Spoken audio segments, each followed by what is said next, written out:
podcast is part of the Sports Social Podcast Network.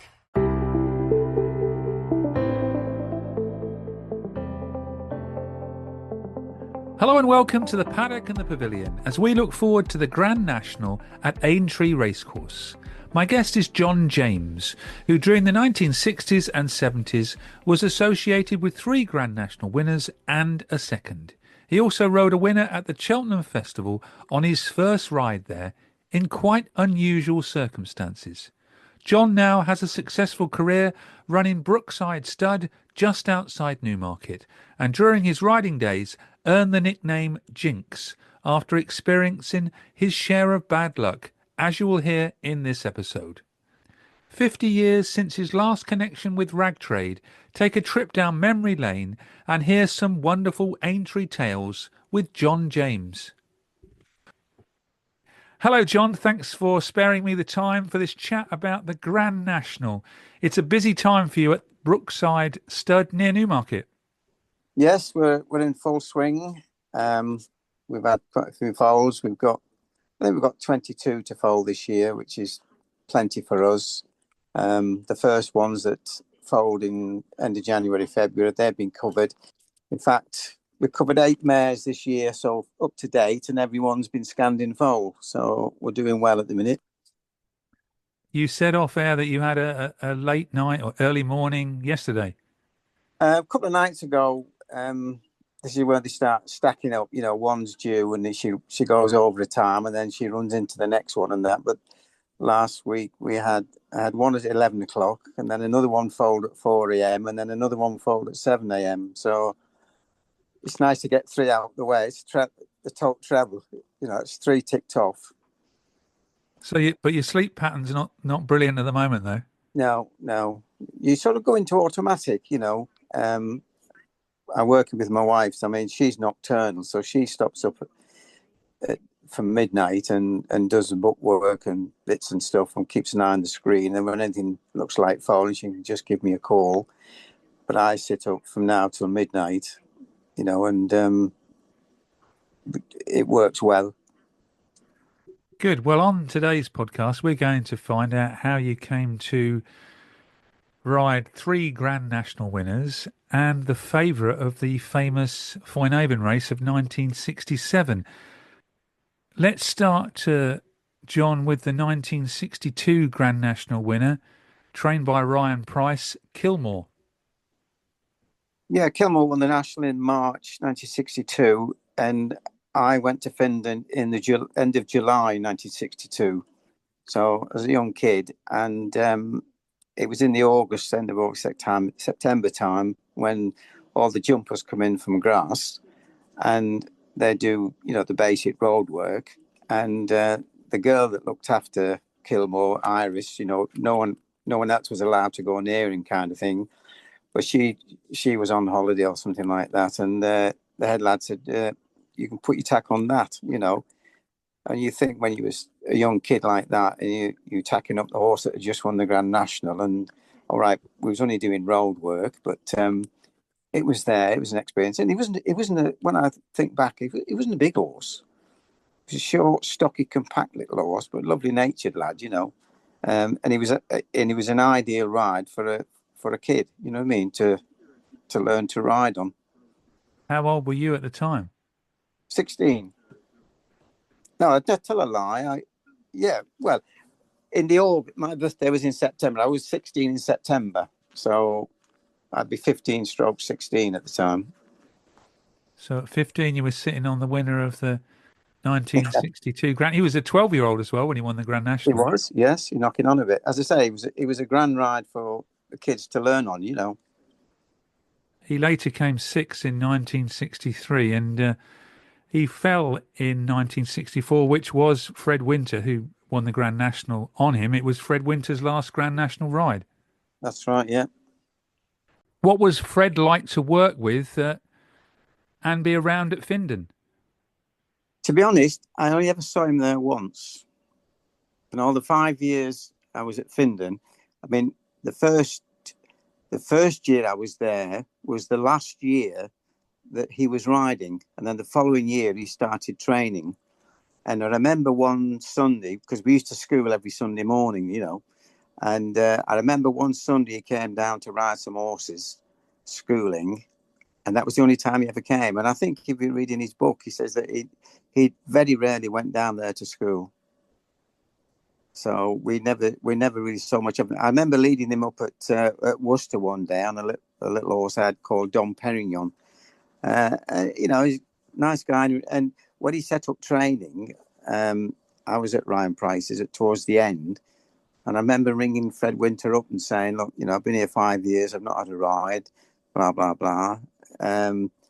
Sort of hinting, was anything going there? And he said, well, I've got quite a few lads here now. He said, but, he said, it's up to you. And he spent about 20 minutes on the phone talking to me, which was nice because, as I say, he recognised me as one of the lads at Findon and basically just told me to stick at it, which is what I did.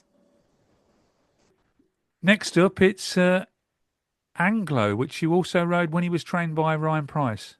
Yes. Once I got established as having to ride out a couple of lots every day, I got Anglo and I rode him every day, rode him all his work. And he was just started running in novice chases. And he won 5 out of 6 novice chases. I think he fell on one occasion. And then at the end of the year, it was when Fred started to train himself. Yeah, the owner, Nat Cohen, who owned Anglo, when Fred Winter started to train, Nat Cohen promised him some horses. And unfortunately for us, Anglo was one of the horses that went to Fred Winter's. And he then obviously won the national. And after that, I was given a horse called Honey End to look after.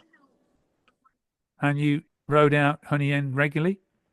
Yeah, I rode him quite a bit, but again, he was one of the horses that when we had what we used to call the amateur pilots turn up, they used to give him put him on him because he was, my nickname for him was Gentleman George because he was such a kind horse, anybody could ride him. But when it come to actually riding him work, before a race at that, I mean, I'd be back on him, but it was always annoying when the amateurs turned up. I'd have to get on something else and they'd let them ride him, Now, Honey End was the favourite of the famous 1967 race, which the 100-1 shot Foyne-Avon won. Did you manage to get to the race that day? Yeah, I went up a couple of days before and I rode him out on the race course. And then on the morning, I've got a photograph somewhere of me and Josh Gifford and Ryan Price with the horse. Josh was just getting a leg up to go and do a bit of work on him. And I was up there, I led him up and I had 2 and 6 each way. And I think I got about 5 shillings back off the tote. I think, you need, in those days, you wanted like 6 to 1 to get round. Yeah, second in the end, beaten 15 lengths by Foyne-Avon. Yeah, you look back at the race, and when Foyne-Avon jumped over the fence, Honey End was just behind him, and he literally just stopped at the last stride, and Josh turned back 3 times to pop over the fence, and the third time he got over, he must have been 80 yards, 100 yards behind him, and he got to within about 8 to 10 lengths on, just after the last, but the long running, he just ran out of petrol and that was it. But poor Josh was in tears when he pulled up because he thought he would have won, but so did everybody else, I think, at that time, So you were there on that famous day when they all came tumbling down. Yeah, I've got a nice picture of me leading him up. Yeah, somewhere. It's in black and white, Mark. Have you ever seen a race like the 1967 Grand National, John? I don't think I've ever seen one like it, and I don't think I ever will. Because today, the fences are what we would term as upturned dandy bushes, Whereas even when Honey End ran in those days, they were big and hard fences.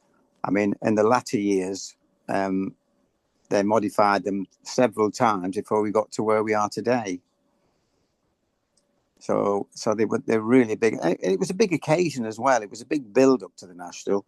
I mean, I'm not saying they don't do a good job now, but it doesn't really appeal. You know, a lot of people, even younger than me, will just say, well, the National is just it's a big handicap. It doesn't have the Grand National feel about it. Well, it's 60 years next year since the famous win by Foynaven. What was it like to work for Ryan Price? When we look back at it, it was a wonderful education. At the time, it was bloody hard work, and he cursed and he swore and he bellowed, but he was the kind of guy, they used to say when he gave you a bollocking, you could hear him on the beach at Worthing, and that was 5 miles away. But he would never carry a grudge. He'd give you a good rollicking, and then 2 minutes later, he could talking to you like I'm talking to you now. That was a good thing about him. But he was a very successful trainer both on the jumps and later on the flat. Yeah, I think that the 5 years I was there, I think 4 years we was champion trainer. And I remember the first year we sent 2 horse boxes down to Newton Abbot and Devon and Exeter. And that was the second year I was there. And I think we had 12 runners. We had 11 winners and a second. That's a pretty good strike rate. And one of the horses I took down was my little horse called Burlington. He was a good horse. And he ran on the Saturday. He ran on the Saturday and won. And then he ran again on the Monday. He was 20-1 on, and he won by 20 lengths. And it was an optional seller. And then 2 weeks later, he won the black and white hurdle at Ascot. It was amazing to place the horses. And in those days, they used to have those optional sellers, And he was always carrying top weight of 12 stone 7. And Doug Barrett, he made Doug Barrett. Doug Barrett started winning on him, and I think he won me 9 consecutive races. Get ahead of the field with Racing Ahead magazine. On sale now in your local newsagent, or subscribe to receive in-depth analysis, exclusive insights and expert tips to help you back the winners. www.racingahead.net/subscriptions. Moving on to the final of those Grand National horses, a horse that you actually rode and won in a race, Rag Trade, the winner of the Grand National in 1976. Yep. Yeah, I was lucky and unlucky with him because I remember I was up at Kelso, and I think it must have been like a Wednesday or a Thursday, and we just pulled up and I got the tack off and I was walking into the weighing room, and John Joe, who was a good mate of mine, he was talking to this trainer, and I was going by, he sort of pulled me back. He said, Jinx, he said, you're going to Nottingham on Saturday, aren't you? I said, yeah. He said, do you ride in the 3.5 mile chase? I said, I've got 4 rides. I'm not sure what. Let's have a look. I said, no, I don't ride in that. And he said, oh, Jinx will ride the horse for you. And George Fairbairn said, he said, now, this horse has only got 9 stone 7. He said, are you sure you can do the weight? I said, yeah, the weight's no problem. Because in those days, I mean, if I got my sweaters on and jumped on the scales, with my colours on, I would be 8 stone 12. And that was my natural weight. So to ride at 9 stone 7, I'd have a 7-pound saddle, a weight cloth, and a bit of lead. Much to the annoyance of people like Ian Watkinson. And the good thing and the bad thing was that, you can't ride at both ends of the scale. I mean, I rode a horse called Eagle's Nest at Nottingham one day. He had 12 stone 5 on his back, and I got beaten neck, but when you come to weigh in, I had like 3 stone of lead. And it's a lot of weight on a horse's back all the time, but a lot of my rides came in the long handicaps, where in those days you went down to 9-7, and you could take your pick of rides, but you was always no problems. And when I went to Nottingham to ride the horse, George Fairbairn's wife was there. I'd never met her before, and she called me out and she said, now it's important we do the weight on this horse. I said, yeah, that's not a problem. Anyway, when I came out of the saddle, just to be a bit cheeky, I took the bit of lead out the saddle and out the weight cloth, and I jumped on the scales, and the clerk of the scale says, "Oh, you're a bit light there." He said, "Give him a piece of lead." He said, "Oh, you better have another one just to be safe," and he gave me another piece. So I just turned around to Mrs. Fairbairn and I said, "You wouldn't mind just popping that in there for me?" with a £7 saddle, just being a bit cheeky and a bit cocky sort of thing.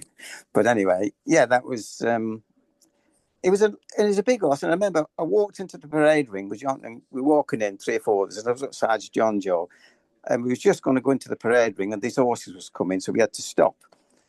And as it walked past, I said to John Joe, I said, "Just look at the size of the feet on that." He said, "That's yours." And that was Rag Trade. And that's the first time I saw him.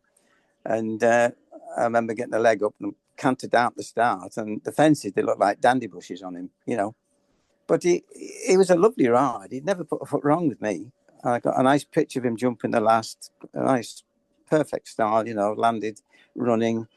But then, unfortunately, that was on the 14th of December. That was on the 14th of December, 1974, when you won the Stanmella Chase at Nottingham. Yeah, that's correct. Yeah, and then after that, I was booked to ride him in the Welsh Grand National, and I went down the night before, and I stopped with my mate Taffy Salomon, and at 12 o'clock, Chepstow Racecourse decided to abandon the meeting because it was waterlogged. So, unfortunately, the race never took place, and I had to jump in the car and travel back. You kindly sent me the details of the race from the newspaper of the 1975 Welsh Grand National, which was abandoned. And also running in that race was well-to-do, the Grand National winner of 1972, and the favourite was Spanish Steps. Yeah. Yes. Yeah, there's some good horses in that race. Spanish Steps was a good horse. I schooled him, and several other horses that Courage had. Because when I left Ryan Price's, I went to Ken Bailey for a season, and he was at Brackley in Northants, and his wife, Mr. Bailey's wife, was Edward Courage's sister. And they weren't far away from each other, Banbury and Brackley. And we used to put 3 horses in the horse box and take them over to Edgecote. And then me, Johnny Buckingham and Geordie Mawson would ride our 3 horses and do some schooling. And then I'd get on some of theirs. So I rode Spanish Steps and most of their horses schooled on those. I mean, Spanish Steps was a natural jumper. He'd just pop him at anything. He'd just pop, pop, pop, Sadly, that was the last time you rode Rag Trade. Yes. Afterwards, the owner sent him to Doncaster and cashed in, and he was bought by Teasy Weezy Raymond, and I think he sent him to. It wasn't Fred Rimmel. He went to another trainer that year, and John Frankham rode him. Yeah, he came 10th in the Grand National. Yeah, and John Frankham said he was the biggest, clumsiest boat he's ever ridden. He said, "Don't ask me to ride him again." Yeah, I was going to ask you that. What was he like as a jumper? The exact quote, John Frankham said, "He's the most horrible horse I've ever ridden," he said. Yeah, and yet he never put a foot wrong with me. He popped basically said, just jump him off out the back, settle him, and, find your way around kind of thing. And I just jumped off out the back, lobbed around, never put a foot wrong. I made the progress 2 out, came to the last, I landed in front, jumping the last, and he ran on, and that was it. And I thought he smashing ride. Well, he went on to win the 1976 Grand National, beating Red Rum, ridden by John Burke. Yeah. Did you just watch that race on the television? You weren't at Aintree? No, I watched it at home. Yeah. It's nice to say. I say to people, I've ridden a Grand National winner, but not actually when it mattered.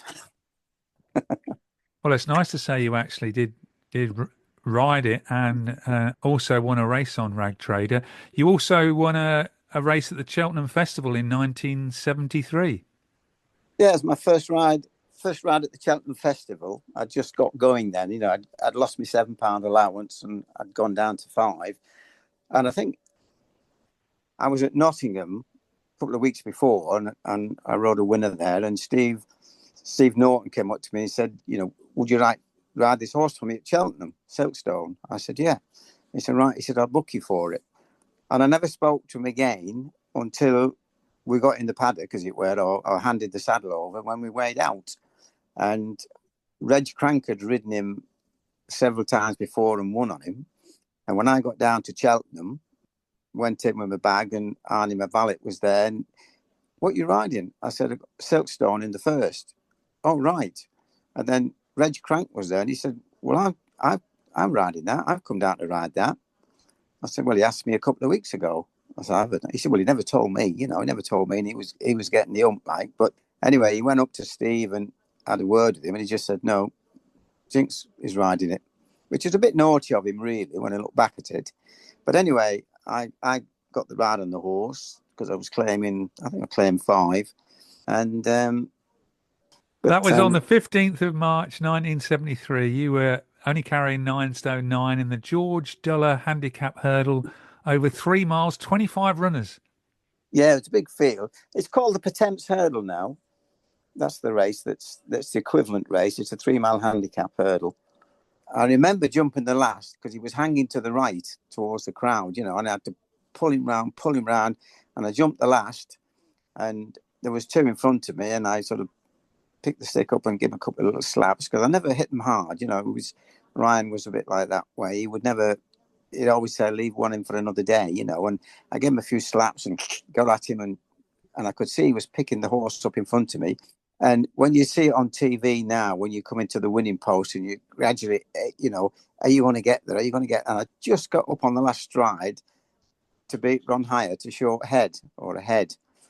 I thought, well, at least I'm second, And David Mould had ridden Parthenos, basically Parthenon, I should say, made all, and he was the winner. And we came into the old winners' enclosure, which was like a dip in front of the winners.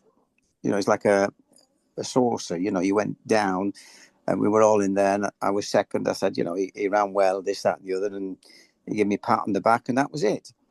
And then we drove home, and it was the following morning when I got up to go into the yard. The old man came up to me, Jim Lee, and said, I see you rode the winner then. And I said, what do you mean? He said, that horse got disqualified. I said, why?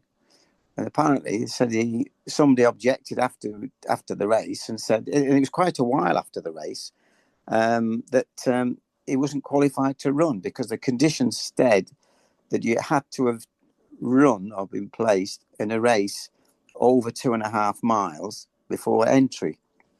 And he ran at Market Race in the 2-mile 5 handicap hurdle the day after the entries closed. So technically he was too late. But he was entered and nobody picked it up because after the race, as you pointed out, Big Ron rode the winner, beat Richard Pittman on Pendle. And when they came in afterwards, as per usual, the winning jockey got a couple of crates of champagne in there, and all those northern lads. I don't drink, but I got the bottle of champagne. I've still got it, Bollinger champagne, and when I brought it home, we made like a lamp stand out of it. So it's got all wax and little pebbles on it, and a lamp stand, and that's when the Dickler won the Gold Cup.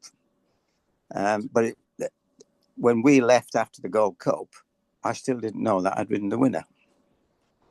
And that was your first festival winner at Cheltenham? Yeah, first ride at the Cheltenham Festival, and it was a winner. And amazing story. You've still got the bottle of champagne. Yes, it's made into a lampstand. People did it in those days, silly things, but it's there. Yeah, and you were there to see Richard, your great friend, get beat by a short head in the Gold Cup later that afternoon. Yeah. If I'd have left early, I wouldn't have got the bottle because it'd have been gone. But that was the customary thing, when you'd win the Gold Cup winner, the winning jockey would order so many bottles of champagne, they drank some of it in there and I got an empty bottle and brought it home, and that was it. Because I've never drunk. I think John Joe and myself were very, very similar in the sense that neither of us smoked, neither of us drank, and we both weighed about 8'12" or something like that, you know. So we were well matched together. But he always used to say he never ever beat me in a finish. He could never beat me in the finish. So that was one claim to fame. Mind you, there weren't too many occasions, admittedly, but if ever we jumped the last up sides, I always got the better of him. Well, that's not a bad claim to fame, is it? No, no. I often joke about it now when I see him, you know. But when I was in that year when we were conditional jockeys title, as it were, I looked it up the other day. It was on the 24th of May. I went to Ludlow for one ride, and it says in the book, broke down at the second, and I broke my collarbone, and I was the leading conditional rider, and that was the 24th of May, and on the 4th of June, the season ended, and John Joe got back in front, and then he broke his collarbone. So that's how we finished first and second. You know, so that was the only time he beat me and that was on the running. But a week, you know, when you look back at it now, you think, God, if I hadn't taken that ride, I got brought down. There's only a week left, and I was in front. Do you know what I mean? But there we go. That's racing. Just going back to Aintree, during your days as a jockey, did you get to ride over the Aintree fences? No, sadly, I didn't. I mean, I've ridden round Aintree a few times. I was second in the Coronation Hurdle on Genie Heights. But the big fences, the ones that, when I say the ones that mattered, when you talk of Aintree, it always eluded me for some reason. It was either at another meeting or, you know, again, I suppose because when you're lightweights, and a lot of jockeys, a lot of horses at that level have got, you know, stable jockeys, as it were, and the only chance you'd probably have is getting up there and hope that somebody got injured and couldn't take the ride or something, you know, you'd step in for a spare. But no, it never happened. It's a shame, really.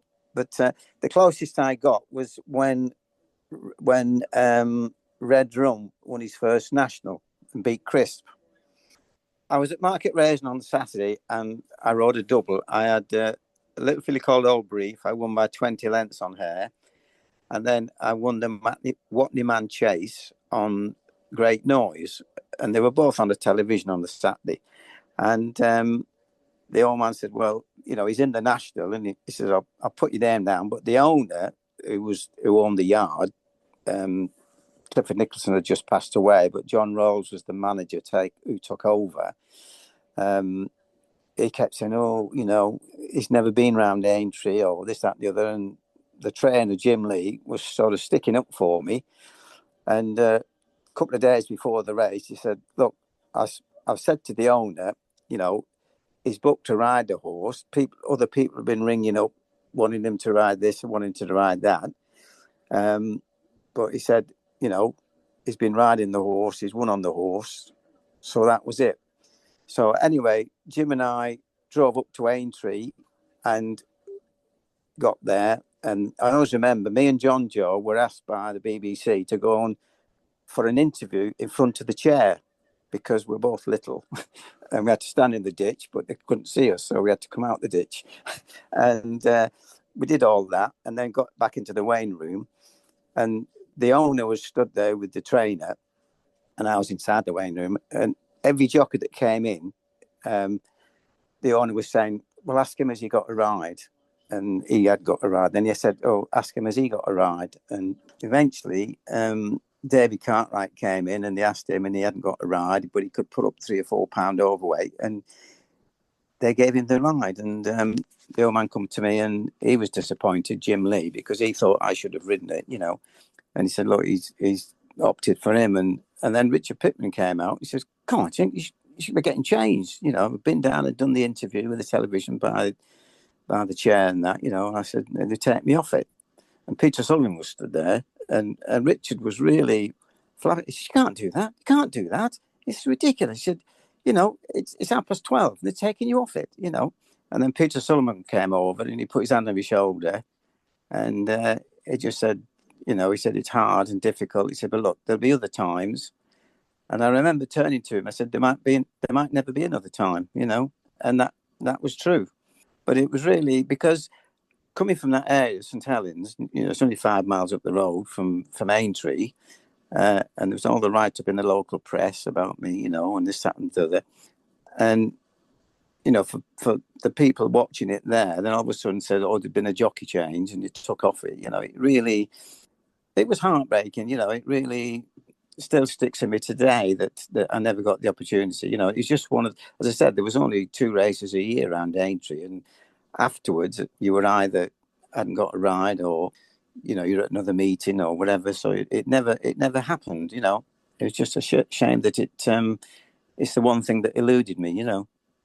So you nearly rode in the 1973 Grand National, the famous race between Red Rum and Crisp? Yeah, I mean, I've got 2 race cards signed up and everything. You know, with a lot of the jockeys signed up. And it's got Great Noise, J James. You know, but again, it's just that's racing, as you say. You know, and I've got a picture jumping the chair, and it's got Red Rum, Brian Fletcher, jumping the chair alongside Great Noise, J James. You know, it's makes the grandchildren smile when they see it.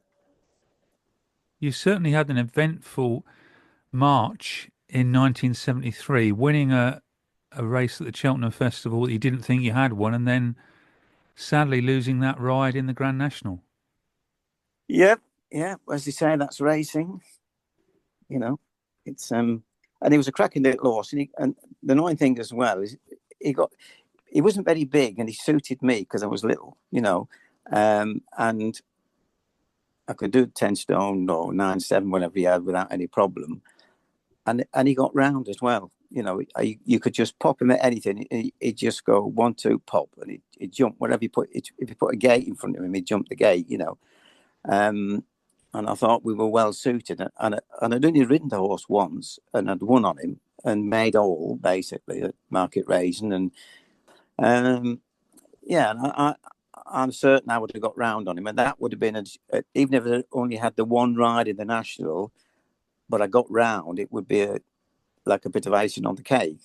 You know, I wouldn't have turned around and say, well, I fell at the first, or I fell at Beeches, or you know, he got round with Davy Cartwright, so I'm sure I would have got round on him, you know. But there we go. Can you remember the first time or your first memory of the Grand National? Well, like every kid, I remember watching every Saturday, you know, when the Grand National came round, you'd watch it on television. The first one I remember was with the grey horse, Nicholas Silver. That would be in 1961, before Kilmore. That's when, you know, I mean, I vaguely remember like things like Mr. Watts and Oxo and that, but Nicholas Silver was the one that sticks in my mind that, you know, you dream about sort of riding a horse and doing things. It's like going to Cheltenham. When I look back at the last Cheltenham meeting, they were making a lot of talk about the young lad that rode his first winner there, you know. And it didn't make it. Well, obviously, I didn't know till the following day, but it didn't make a big fuss about it, you know. And it's like today, riding in the National, to me, doesn't mean anything like the same as it was in our day, you know, when you had Crisp and the likes of them going around them big fences, you know. It doesn't really have the same appeal to me as it used to have. So, what are your thoughts on the fences now at Aintree? I just look at it as an ordinary Saturday handicap with a lot of runners, to be honest. I mean, for 2 years, I mean, a couple of years ago, I didn't even watch it. I think it was with the little Irish horse that won Tiger Roll. Tiger Roll. I never saw any of his wins. I just didn't have the enthusiasm to sit and watch it. It's just sad to say, but it's lost its appeal that much, you know. It has in my eyes, anyway. In all those Grand Nationals you've seen or been at Aintree, have you got a favourite winner? Well, I suppose it has to be Rag Trade, because I'd ridden the horse and won on him. And then afterwards, John Frankham rode him and said he was the biggest, clumsiest boat he's ever ridden and that sort of thing. And I used to tease him and say, well, he never put a foot wrong with me, you know, and just wiggle your hands in front of him like, you The way that jockeys used to have, used to take the mickey out of each other. But yeah, I mean, to have ridden him and won on him, and you've got that feeling. I can very remember cantering down to the start at Nottingham when I won on him. And he's a lovely big lopping horse, and the fences look like dandy brushes on him, and to think that, 2 years' time, I missed the ride, obviously, at the Welsh National when he got abandoned, went all the way down for nothing. And then, visualising him popping around Aintree on him, but to see him win was nice, to think, well, I've got that association with him, Yeah, I suppose he'd have to be down as my favourite national, yeah. Well, thank you very much, John, for going down memory lane and talking about the famous Grand National horses you rode or were associated with. Hard to believe it's 50 years ago since Rag Trade won the Grand National. Oh, half a century. It sounds even longer when you say that, doesn't it? Half a century. But still, it's still there in your mind, which is good. You can still remember it and reminisce about it, as it were. But you must still look back with pride that you were associated with 3 Grand National winners, and also Honey Endu came second in 1967. Yes. I feel very honoured that I've had those associations, and to be able to have sat on horses that went round in those days when the fences needed jumping, and it was a great era for national horses, jockeys, trainers. Great era to be around. Loved it, every minute of it.